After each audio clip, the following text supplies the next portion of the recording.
Bueno, bienvenidos a todos al último webinar del año, eh, un mes muy movido. Como todos los meses tenemos a Paula, para los que se conectan por primera vez. Paula es asesora independiente economista para Bengochea. Tiene una amplia experiencia en el mercado internacional como regional. Fue portfolio manager para Schroders de un fondo de oro y metales. Trabajó para Caspian Securities, Banco de Crédito Provincial, Merrill Lynch, Quinto Inversiones y actualmente es fundadora de Buda Partners. Bueno, Paula, ¿qué decir? Buen momento para hacer la charla. Esta semana, ayer, la Fed se reunió, no le gustó nada al mercado parte del discurso de Powell que daba a entender que van a ser más data dependent aún, van a ir viendo cómo evoluciona la economía de Estados Unidos y si se tienen que tomar una pausa y no seguir el recorte de tasas como lo venimos viendo, lo van a hacer.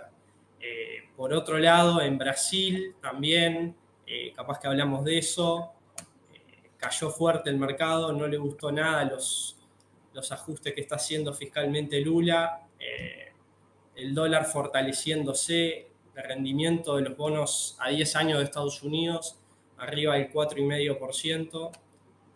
Bueno, adelante si querés. Muchas gracias. Qué momento para esta charla. Pensamos que para ahora íbamos a estar abriendo la sidra y nos encontramos con este mercado, ¿no? Yo ayer mandé una foto de Powell disfrazado del Grinch, ¿no? El Grinch es el que odia la Navidad. Así que, bueno, eso es lo que nos toca hablar hoy.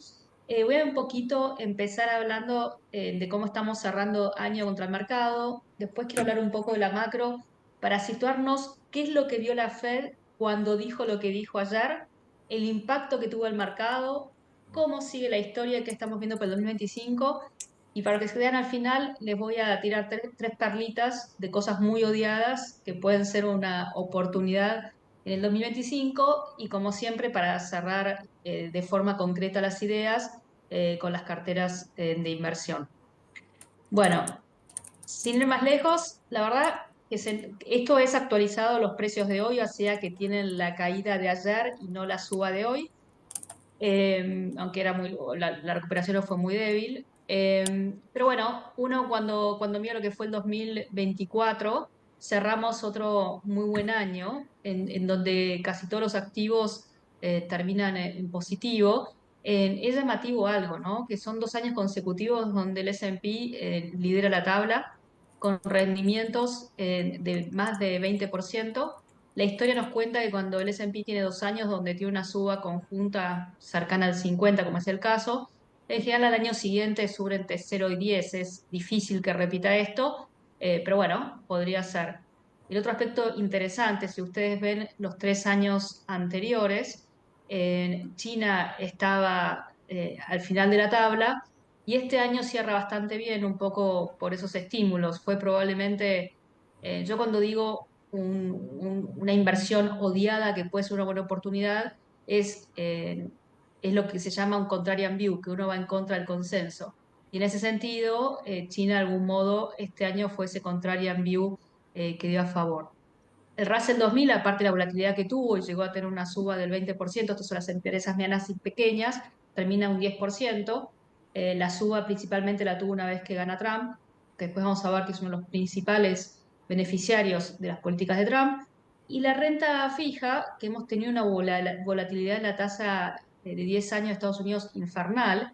Empezamos con 3,8, después subimos a 4,2, volvimos a bajar a 3,8 a mitad de año y ahora estamos en 4,5, ¿no? Entonces, a pesar de esa volatilidad, los spreads se siguieron comprimiendo y los rendimientos son tan altos que la renta fija dio buenos resultados.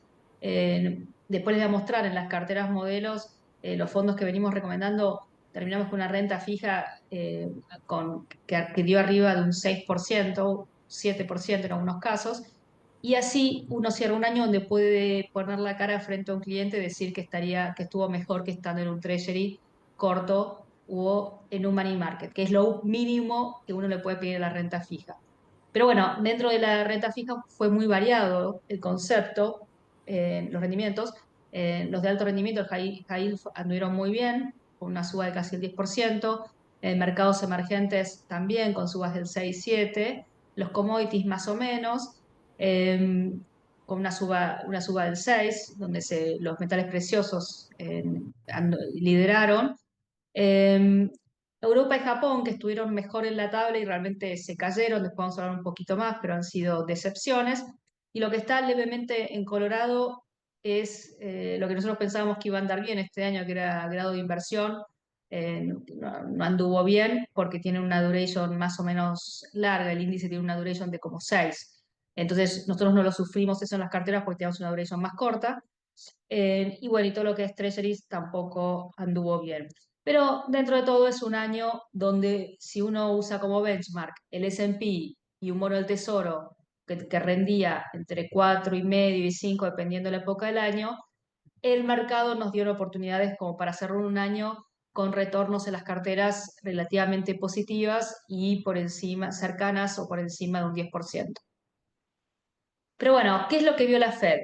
Algo que menciona en su declaración, en su comunicado, y es que la economía está muy firme. Este dato del tercer trimestre de 2024 fue antes de la revisión que se vio hoy, pero la realidad es que tanto en el segundo como el tercer trimestre, con la revisión de hoy, la economía de Estados Unidos crece arriba un 3%, totalmente guiada por consumo.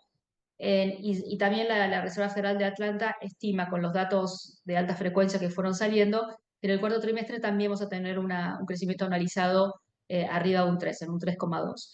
Entonces, si ustedes recuerdan, empezamos un año diciendo que vamos a un soft landing o a una desaceleración económica, íbamos a hacer recorte de tasas. Bueno, le estoy diciendo en diciembre que tuvimos un no landing. Esta economía siguió creciendo a un 3% y por consumo. Hubo varias cosas que pasaron. Un mercado laboral que después vamos a ver no se deterioró significativamente. Una tasa de ahorro que terminó siendo más alta que lo esperábamos. En un momento nos dijeron que era 2,8, después lo revisaron a 4,8% del PBI. Y después, muy importante, y lo más importante tal vez, los ingresos crecen por encima de la inflación en niveles del 4%. Entonces, todo esto hace, y no vemos un deterioro significativo ni nada que nos haga pensar que esto va a cambiar en el mediano plazo, ¿no? Entonces, el gráfico de la derecha era más para decir que los datos económicos venían sorprendiendo al alza. Esto es el índice de Citi que yo mostré muchas veces. Cuando es arriba del cero es que los datos son mejores a lo esperado. Se ha aflojado un poco esto. La semana pasada o hace una par de semanas salió el ICM Servicios, que vino un poco más flojos. Los datos de inflación también decepcionaron un poco. Los datos de laborales también. Si bien un deterioro lo vamos a ver primero acá, que es el mercado laboral, y el deterioro es relativo, la creación de empleo no es tan fuerte como lo decía ayer, digamos que estamos en un nivel de 150.000 por mes. Esto realmente es como una situación neutral, que no es una economía ni muy floja ni muy firme. Y lo que sí, hay menos puestos de trabajo por desempleado, que es el gráfico de la derecha, es 1 contra 1 cuando supo estar en 2. Lo bueno de esto es que no presenta presiones inflacionarias, pero sí, bueno, si empieza a haber destrucción de empleo, no hay una demanda importante de empleo, pero bueno, el desempleo está en 4,2, que es una tasa relativamente baja.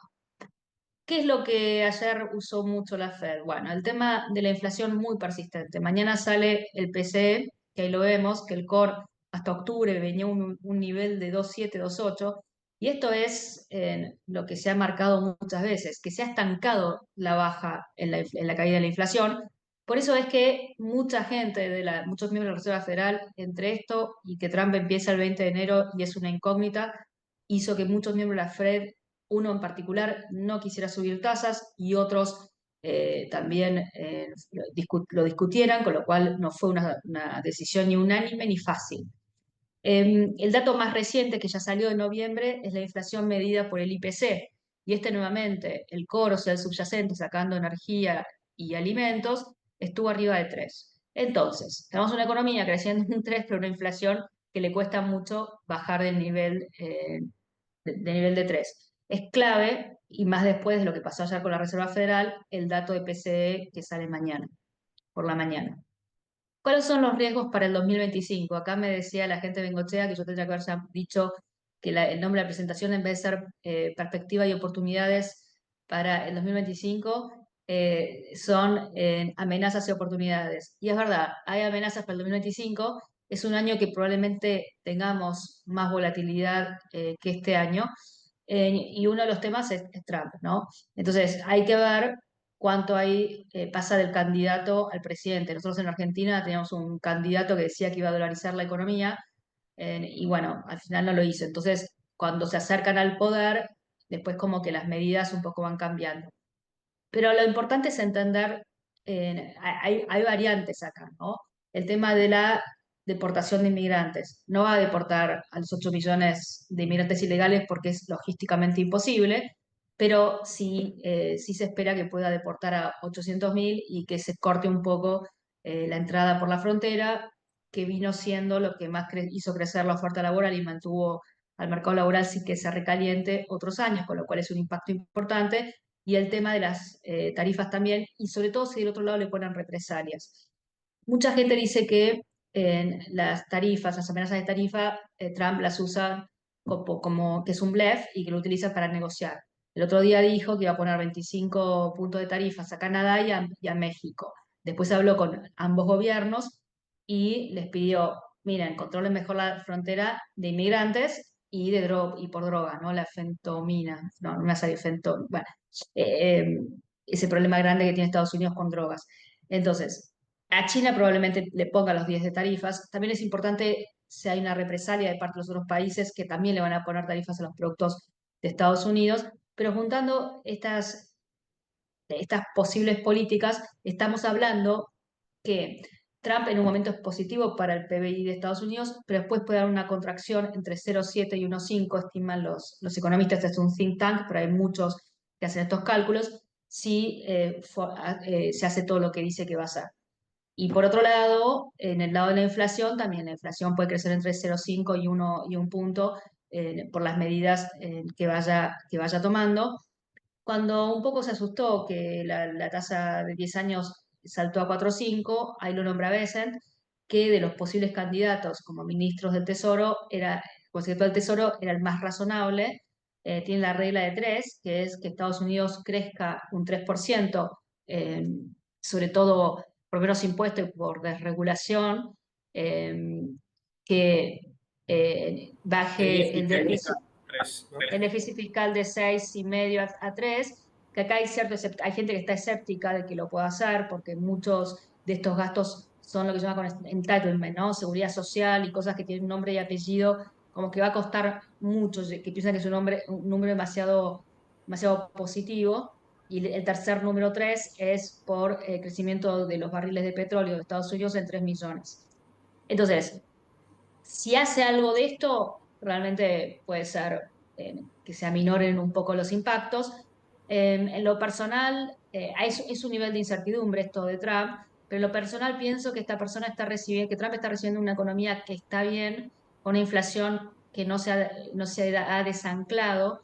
Sería poco inteligente si toma medidas drásticas que pongan en peligro esto. Muchos miembros republicanos lo saben, Besen lo saben, con lo cual, y después, si Biden perdió por las demandas por la inflación, no sería inteligente poner en riesgo su popularidad por esto, ¿no? Entonces, yo la verdad no creo, nuestro escenario base no es que haya una reaceleración en la inflación, ni mucho menos, pero que también va a costar mucho que baje de este 3 de este 3. Y después vamos a ver que tenemos una historia diferente para la primera mitad del año y la segunda, ¿no?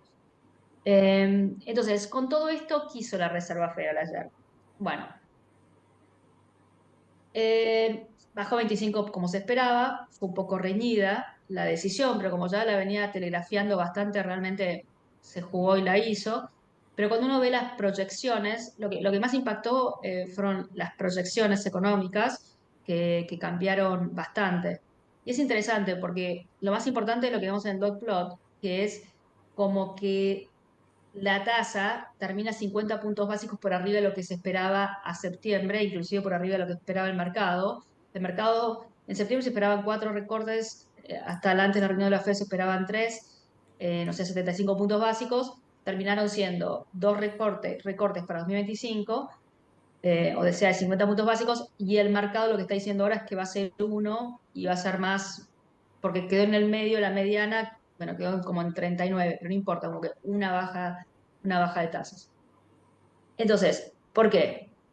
Porque, a ver, yo creo que van a bajar igual las tasas, van a seguir bajando, van a seguir en modo de bajar tasas, porque cuando uno lo escucha a Powell es, a menos que tengamos una reaceleración de la inflación, que no es lo que estamos esperando, lo que Powell dice es, eh, estamos más cerca de una tasa neutral, pero la tasa sigue siendo restrictiva. Y esto en la conferencia lo dijo 4 veces.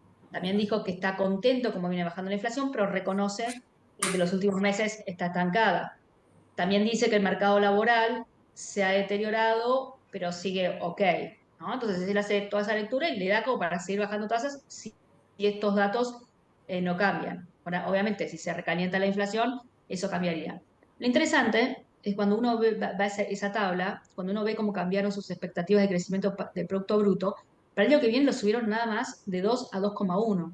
Sin embargo, la expectativa de inflación la subieron de 2,1 a 2,5. Entonces uno podría decir que hay algo más en esta expectativa de crecimiento de inflación y por eso, o una inflación más alta y por lo tanto una tasa más alta, ¿no? Y acá es cuando se mete el tema de que, y que Powell lo reconoció, que muchos miembros les molesta la incertidumbre con respecto a las políticas económicas del nuevo gobierno. Entonces, la tasa final para el 2025 se parece más a 3,9 que al 3,4 que pensábamos antes. Esto es lo que terminó haciéndole mucho ruido al mercado. Dijo, uy, ahora la Fed hace una pausa, nos quedamos con estas tasas por más tiempo. Eso fue lo que no gustó, ¿no? Correcto. Eso Esa sí fue fue la, el la mayor parte del impacto. discurso que no gustó, que es lo que vos comentabas. Sí, estos datos sobre todo, ¿no? Menores recortes de las esperadas y termina con una tasa más alta, esa línea blanca, ¿no? De tasas más altas por más tiempo. Vos recordás, Fran, que históricamente teníamos tasas en Estados Unidos arriba, abajo de 3, ¿no? Y por ejemplo, lo que es la tasa de largo plazo, la siguen subiendo, históricamente esto era un 2, hoy está en 3. O sea, la misma Reserva Federal entiende que vamos a un mundo con tasas de inflación más altas que en el pasado y por lo tanto tasas de interés más altas. Entonces, esto es un mundo menos feliz donde los retornos de los activos deberían ser menores. Ahora vamos a ver, ¿no? Porque como siempre vamos a hablar un poquito de inteligencia artificial y cómo eso puede cambiar un poco la película. Pero por lo pronto, a primeras, es lo que realmente nos gustó. Y como te digo, el cambio de inflación no fue tan importante. Fue de 2,2 a 2,5. Ahora espera, sí, terminar este mes en 2,8, que sé que mañana salga 2,8. Y después sí, más desaceleración en 2026 y 2027. Que eso, graciosamente, tampoco viene de la mano de una desaceleración económica importante, que la siguen manteniendo en 2. Igualmente, la gente es más optimista con el crecimiento de Estados Unidos el año que viene, lo tienen más en 2,5, pero bueno. Entonces, esta fue la foto de la sobrereacción de mercado, ¿no? Ayer. El primero es la volatilidad medida por el VIX, que saltó a niveles que solamente se vio en agosto cuando el mercado corrigió 5% con el desarme de carry trade de Japón, pero fue un movimiento fuerte, hoy ya volvió a bajar. La caída en el S&P, que también fue uno de los peores días desde marzo de 2020, que ya tenemos que retrotraernos a la época de la pandemia, hoy nuevamente rebotó. Lo ayer parecía una sobrereacción a una situación de sobreposicionamiento y euforia en el mercado. Si hubieses tenido un mercado que no venía subiendo veintitanto y este mercado había tenido muy pocas correcciones en el año, entonces, y venía muy de punta, entonces cualquier cosa lo iba a desbarrancar y es un poco lo que pasó. El otro impacto grande fue el gráfico abajo de la izquierda, eh, que es lo que se esperaba de bajas de tasas en la línea azul y lo que se espera ahora, que es una sola baja de tasa, si bien el diagrama de puntos de la Reserva Federal apunta a 2. Y el otro gran impacto fue que el dólar llegó a su nivel más alto desde el 2023, ¿no? Entonces, esto fue el gran impacto de la decisión ayer. Hoy se contrajo, se retrocedieron un poco este impacto, pero no demasiado sobre el dólar y sobre expectativas de tasas. Entonces, ¿qué puede pasar para adelante con la tasa? Y esto va a ser importante. Si realmente la Reserva Federal hace una pausa o si por un recalentamiento inflacionario tienen que subir la tasa, volvemos a un 2022 que sabemos qué malo que fue. Yo no es, nuevamente repito, no es mi escenario base porque no creo que tengamos un Trump loco, pero bueno, el riesgo existe. Entonces, esto es algo que yo decía antes de ayer, pero que es como, ayer la Reserva Federal puso la tasa en 4,50 a 4,25, como les digo, el core inflation, si mañana se confirma, está cerca de 2,8. Esto es una tasa en términos reales que sigue siendo bastante alta cuando históricamente estaba más cerca de 1. Si nosotros ponemos una tasa real en 1 y ponemos una inflación en 2,75, podríamos terminar en 3,75, que es más o menos lo que está diciendo la Fed, que son 50 puntos básicos de baja. Los números, el Excel, las matemáticas, te da para que bajen estos 50 puntos que ellos están diciendo, eh, y estaría bien. Yo creo que al mercado eso le alcanza. Otra cosa no le estaría alcanzando y es lo que se está jugando un poco el partido. Y para que recordemos, ¿qué es lo que determina la tasa, ¿no? Lo primer gráfico, lo primero es el crecimiento. El primer gráfico en blanco es esto que yo les decía, eh, índice de sorpresas económicas positivas del Citi, que venían subiendo, y la tasa naranja es la tasa de 10 años de rendimiento del Tesoro, que subieron a la par. Entonces, cuando Powell decía, y ayer lo volvió a decir, que las expectativas inflacionarias estaban ancladas, se refería a esto. Él decía, la tasa sube porque la economía crece más, no por expectativas inflacionarias. Sin embargo, si ustedes ven la última subida, que fue en estos días y un poco se exacerbó ayer después de la Fed, todo eso lo podríamos llamar expectativas inflacionarias, porque la economía no se siguió recalentando.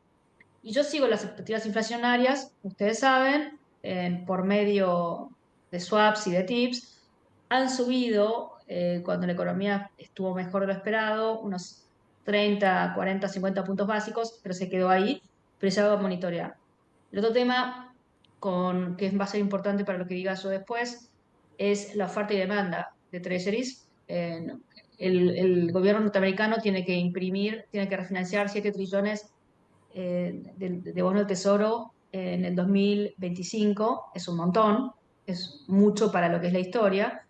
¿Y quiénes son los principales compradores de esto? Bueno, los principales tenedores son los fondos de pensión, los fondos mutuos de Estados Unidos, pero los externos son China y Japón, que vienen reduciendo sus tenencias y están aumentando en su tenencia de oro, ya lo hemos hablado muchas veces. Eh, pero bueno, estos tres factores son los que le pueden poner presión a la tasa, y yo lo que estoy mirando más de cerca sobre todo son las expectativas inflacionarias.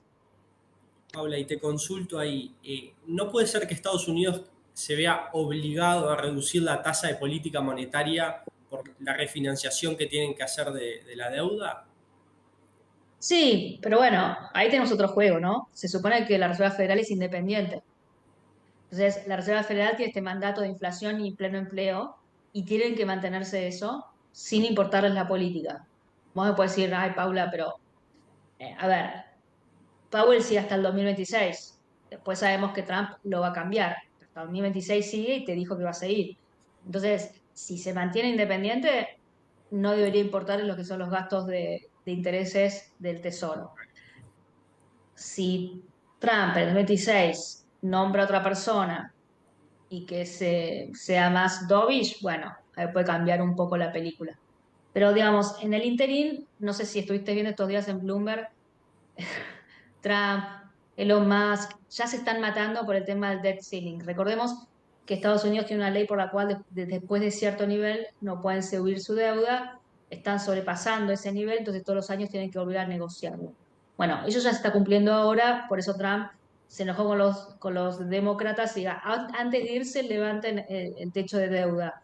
Y ellos no quieren. Y después le está diciendo, y se está quejando con su gente del Congreso, eh, de que no están actuando bien en este aspecto, y algo más alocado dijo que habría que eliminar el techo de deuda. Yo creo que sería pésima señal para los mercados. Vos sabés que hay algo que los mercados se conoce como los bond vigilantes, ¿no? Los vigilantes de los bonos, que es cuando hay un gobierno o un presidente que se pasa de rosca con el déficit, con la deuda, lo que hacen es venden de forma agresiva. Esto se da naturalmente, no es que existe una conspiración de esta gente, pero se lo llama así porque es como ahí cuando el mercado de bonos larga bonos, sube la tasa, el gobernante ahora le puede estar pasando lo mismo a Brasil, el gobernante se asusta y ahí toma las políticas adecuadas. Esto le pasó en el 2022 en Inglaterra a Liz Truss, que duró unas semanas nomás en el cargo porque trató de bajar impuestos sin decir cómo iba a financiar el déficit. Entonces eso hizo que los guilds, que son los bonos ingleses, subieran, los fondos de pensión tuvieron una crisis que tuvo que salir el Banco de Inglaterra a salvarlos, quedaron descalzados y ella se terminó yendo. Entonces, hay una situación de lo que vos estás diciendo, de que si Trump toma medidas muy alocadas, que la gente empieza a vender treasuries, que la tasa de treasury se dispare, y ahí es cuando el gobierno actúa. Es lo que se llama la acción de los bonos vigilantes, y como te digo, no es una organización establecida, sino simplemente el mercado de bonos, y se lo llaman así, pero son vigilantes de que el gobernante no se mande macanas. Habiendo dicho eso, ya pronto entramos en la discusión, empieza Trump y va a empezar con la discusión del techo de deuda. Esta es la votación del 2018 en las barras y necesitó en su momento a los demócratas para poder aprobarlo. En este momento también. Y lo que nosotros especulamos es que tenga una situación de negociación mucho más larga que en el pasado. Entonces, a la derecha, vos tenés lo que son el nivel de efectivo de la Fed, perdón, del Tesoro en la Fed, ¿no? El Treasury General Account, TGA conocido. Entonces hoy tiene 700, empiezan con 700 billones de efectivo, se van a ir consumiendo si no pueden emitir deuda y siguen teniendo un déficit. En abril tienen un saltito porque hay impuestos, el pago de impuestos. Y pueden bancar hasta agosto, no pensamos que dure tanto. Pero sí pensamos que vamos a tener un primer trimestre con muy buena liquidez en mercados. A pesar de lo que pasó estos días, pensamos que fue una sobrereacción, pero pensamos que el primer trimestre del mercado va a ser una continuación del rally que vimos. Y otro factor importante es este, ¿no? Y que también va a hacer que las tasas del tesoro no suban tanto, porque no van a emitir bonos del tesoro, porque tienen este techo de deuda, y con la reducción de este balance de la Fed, o este cash de la Fed, es como inyectar liquidez al mercado. Entonces, esto más, esperamos que en algún momento anuncien el final del QT, pensamos, y si en marzo vuelven a bajar las tasas, es un escenario positivo para los mercados. Y convengamos que Trump, si empieza con prometer bajas de impuestos, desregulaciones, son cosas que van a ser favorables para el mercado de acciones. Algunas tal vez de las políticas más dramáticas de inmigración o tarifas, si las toma más adelante, puede tener una repercusión más en la segunda mitad del año. Y algo que yo siempre me gusta mostrar es la curva de rendimiento del Tesoro americano, para ver dónde es mejor posicionarse en la renta fija. La línea verde es a principio de año, que empezamos con una parte corta alta porque los bonos del Tesoro estaban rindiendo arriba de un 5, ya nos olvidamos.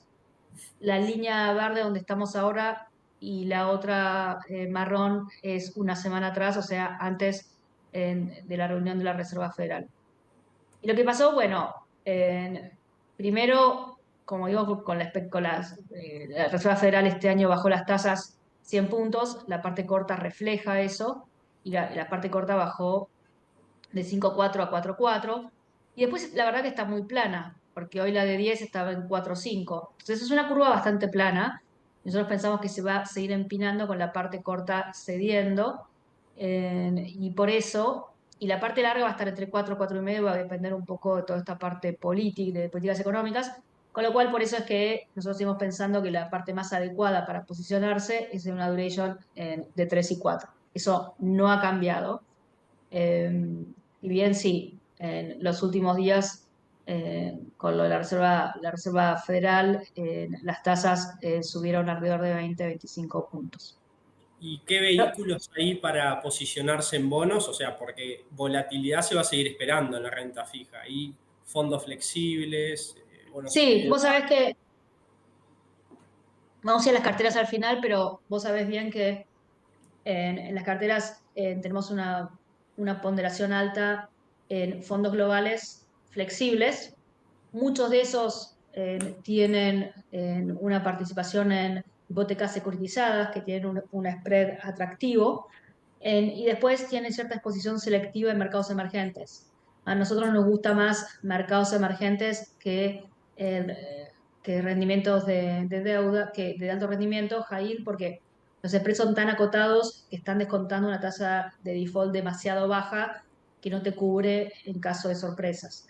Entonces, por eso es que nosotros estamos más posicionados en emergentes, en grado de inversión, pero más corto que lo que es el índice, por eso nuestros fondos no sufrieron tanto. Eh, y eso, fondos flexibles que también tienen hipotecas securitizadas. Las partes más agresivas, tenemos algunos fondos que tienen un 30-40% en COCOs o CLOs, es una deuda más subordinada, pero de bancos europeos que están muy bien, o también un fondo de acciones preferidas que actúan como renta fija. Así que sí, estamos todavía posicionados en esos fondos de renta fija, que como te digo, promedio, esas carteras de renta fija con estas combinaciones llevan un retorno este año entre un 6 y un 7% según el nivel de riesgo, que te da un colchón. Y la verdad que las tasas te siguen dando un colchón. En investment grade todavía puedes conseguir bonos con un rinde del 5 si le agregás algo de mercados emergentes y tal vez algo de high yield de forma muy selectiva, sobre todo latinoamericano, tenés ahí niveles de 7, ¿no? Siguen siendo atractivos, como te decía, las valuaciones no son tan atractivas. En el único caso, el spread atractivo está en lo que llama las hipotecas securitizadas por un factor técnico del QT de la Fed que ya lo he explicado, pero en general, sí, la renta fija, no, el crédito, el spread de crédito no es muy amplio.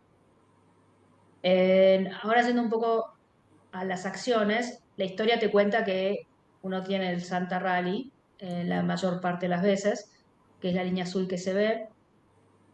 El tema es que, bueno, este año es la línea roja, que venimos superando cualquier tipo de expectativas. Como decía, las expectativas de que entre una persona como Trump, muy pro mercado, debería poder seguir potenciando este rally. Pero bueno, el riesgo está en cosas también que hemos mencionado muchas veces, ¿no? El posicionamiento es excesivo, la euforia o las expectativas de crecimiento son excesivas. Los mayores bancos de inversión esperan un S&P en 6.600, 7.000 el año que viene, mientras que las evaluaciones, que es el gráfico del medio, el precio-utilidad 12 meses vista, está en 22 veces, nunca estuvo más alto, salvo en el 2000 que llegó a 24, con la salvedad que las empresas hoy, sobre todo las tecnológicas, son infinitamente mejor de lo que eran entonces, pero bueno, es algo a considerar, y los márgenes que están en récord. Este es el riesgo, que algo decepcione y expectativas de ganancias del 15%. Entonces, cada vez que yo muestro esto, me dice, bueno, Paula, pero también tenés la inversión en inteligencia artificial que puede seguir potenciando esto. Y hay algo interesante que todavía no dije, que es los últimos 2 trimestres la productividad de Estados Unidos estuvo creciendo, los últimos 12, 18 meses, la productividad de Estados Unidos estuvo creciendo por encima del costo laboral. No hay nada más sano que esto, y es cuando un tipo como Buffett te habla del excepcionalismo de Estados Unidos.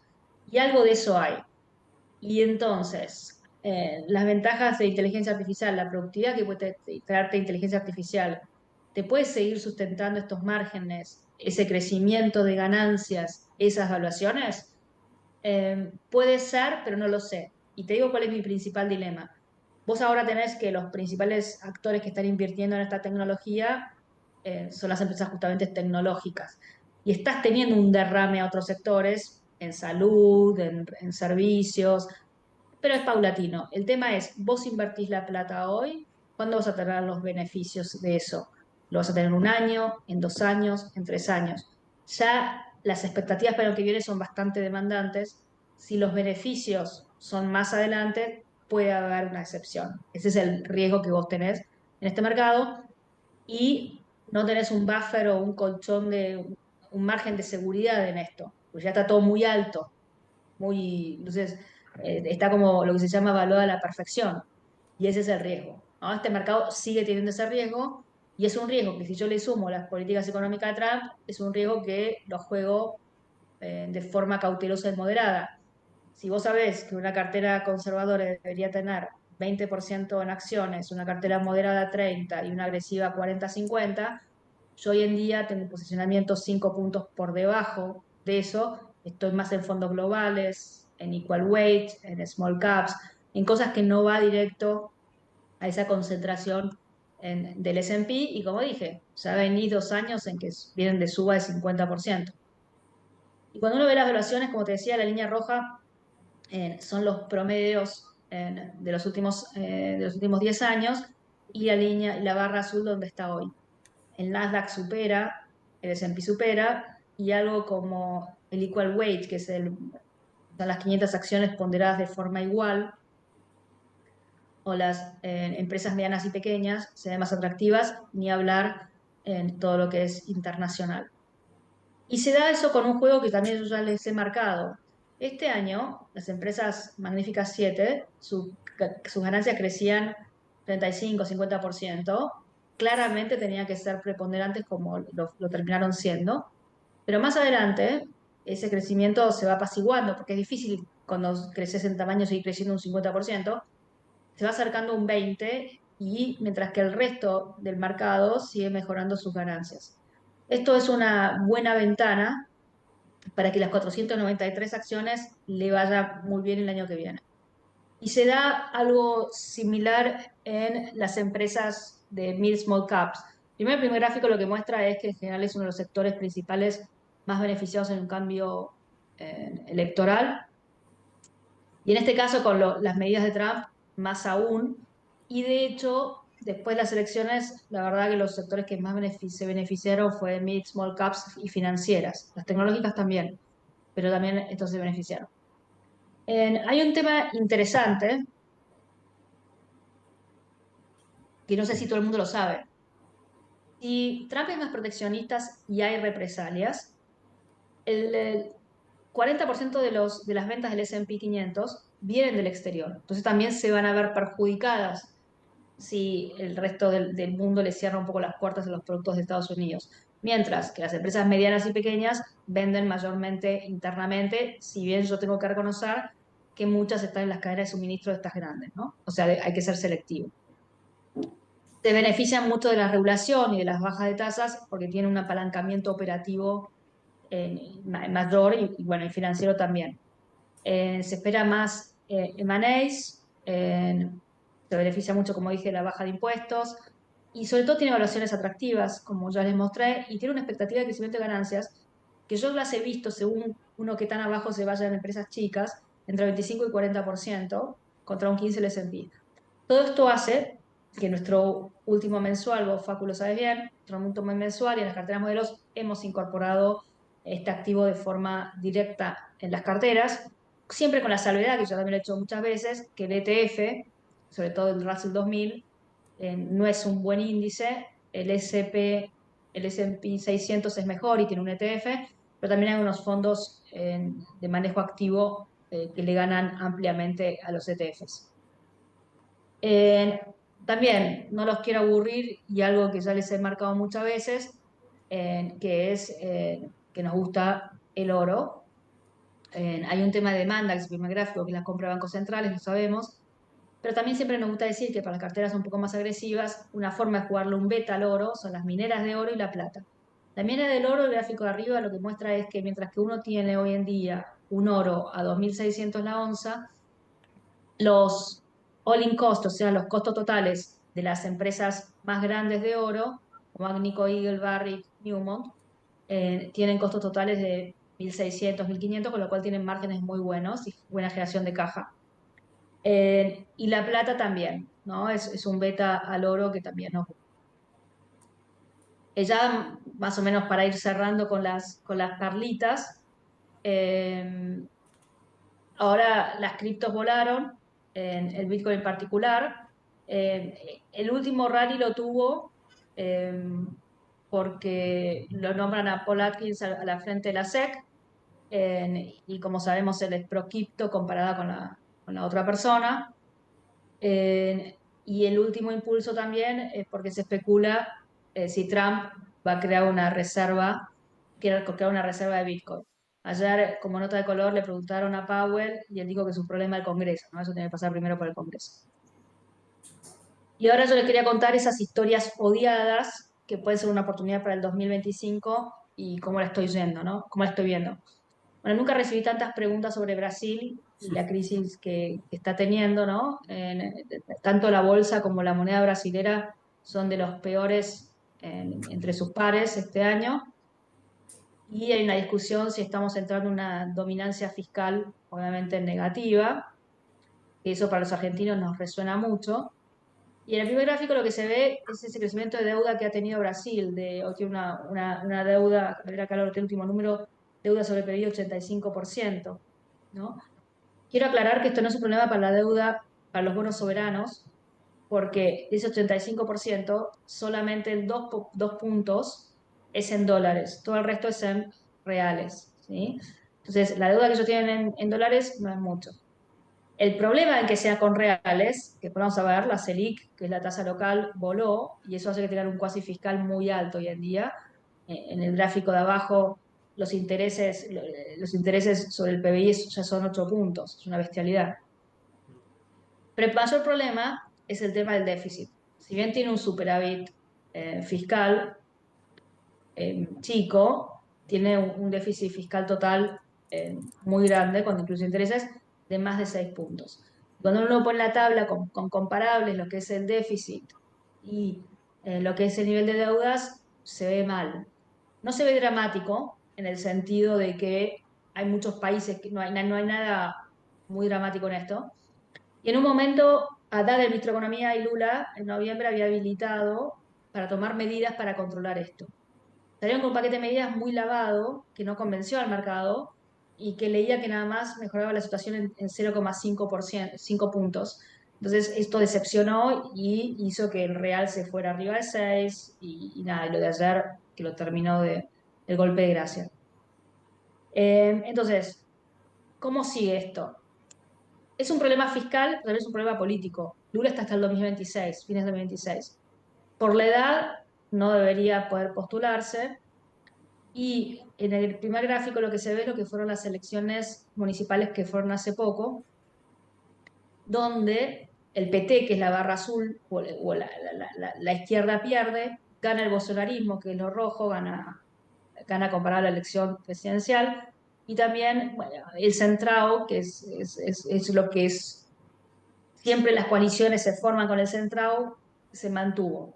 Entonces, si esto pasa en las elecciones de 2026, el PT pierde y puede ser controlado por el centrado, como puede ser un tipo como Alquimín, que vamos a ver más cerca de la fecha, ¿no? Pero para dar unas ideas, Brasil está en lo que yo llamo deep value. Tiene un precio de utilidad de 7 veces, tiene un dividend yield de 6% con empresas como Petrobras con un dividend yield de 16 y Vale de 11. Los bonos rinden un 6%. Eh, yo creo que en algún momento hasta Lula se puede asustar y puede ser forzado a tomar algunas medidas fiscales que tranquilicen al mercado, porque ahora el Banco Central está interviniendo. Cuando uno mira, es increíble, ahora cambia el presidente del Banco Central, pero cuando uno mira el gráfico a la derecha, la inflación es verdad, viene subiendo, un poquito arriba de 4, que está por encima de lo que es el target del Banco Central, y ahí es cuando el Banco Central volvió a subir, está subiendo la tasa, pero hoy la dispersión que hay, la tasa real es grosera. Pero bueno, el Banco Central sobre reaccionó por el problema fiscal. Pero para mí, esto es a medida, esto me suena a Argentina antes de Macri, antes de las elecciones del año pasado. Cuando se va descontando un cambio, el mercado se vuelve positivo. Entonces es cuando se va a sentir el cambio político en Brasil, cuando el año que viene se va a empezar a sentir, creo que se va a ser el catalizador. Los otros dos grandes interrogantes son China y Europa, también muy odiados. Me cuesta mucho decir algo positivo de Europa. Los últimos datos económicos no fueron tan malos cuando uno ve el de PMI de servicios, pero la realidad en estas dos economías lo que se está jugando es cuánto pueden llegar a crecer. Para terminar, porque voy a hablar un poquito de cómo posicionar las carteras. Vuelvo a mencionar el tema de activos alternativos semilíquidos, desde deuda privada, private equity, real estate, es algo que nosotros creemos que hay que tener en las carteras. Y hay que elegir bien a los managers, pero bueno, acá podría estar 3 horas más, lo dejamos para otra vez. Pero un poco para concluir, eh, con las conclusiones, creo que la Fed va a seguir recortando, creo que va a ser una pausa después de diciembre, creo que la tasa de 10 años va a estar en un rango entre el 4 y 4,5 y que y se va a empinar la curva, por eso que seguimos con una duration de 3,4. Eh, Creemos que Trump, mal que mal, es bueno para la renta variable porque no estamos esperando cosas muy locas, pero como es un mercado muy caro, estamos propiciando, por ejemplo, oportunidades en small caps o fondos globales. En emergentes no estamos tan negativos con un Trump. Creemos que China va a seguir estimulando su consumo doméstico y va a poder alcanzar ese crecimiento del 5%. No creo que México cambie mucho, que Estados Unidos cambie mucho el nearshoring de México, sigue siendo mejor que China. Europa es una gran víctima si le ponen, por ejemplo, tarifas a los autos y pues no tiene poder de adaptabilidad. Hoy Europa tiene problemas estructurales grandes de envejecimiento, endeudamiento y eso se suma una crisis política tanto en Alemania como en Francia, que son las dos economías más grandes, ¿no? Nos gustan las materias primas, sobre todo el oro y el petróleo, son hedge contra la inflación, son hedge contra problemas geopolíticos. Eh, y Aparte el dólar está caro, ahora está muy alto, pero cuando uno ve los fundamentals del oro contra otras monedas, perdón, del oro no, del dólar contra otras monedas, realmente está muy sobrevaluado. En algún momento debería corregir. Está sobrevaluado como para considerarlo dos estándar deviations, digamos, es grosero. Entonces, conclusión 2025 lo esperamos con mayor volatilidad por incertidumbre de políticas económicas, constantes riesgos geopolíticos y trayectoria de la Fed que es incierta. Por eso seguimos con carteras diversificadas, que ahora se las voy a mostrar, y también es por eso que consideramos inversiones alternativas que son descorrelacionadas con el mercado y tienen buenos retornos. Entonces eso le da un ancla a las carteras. Entonces es un poco el resumen de lo que estamos viendo.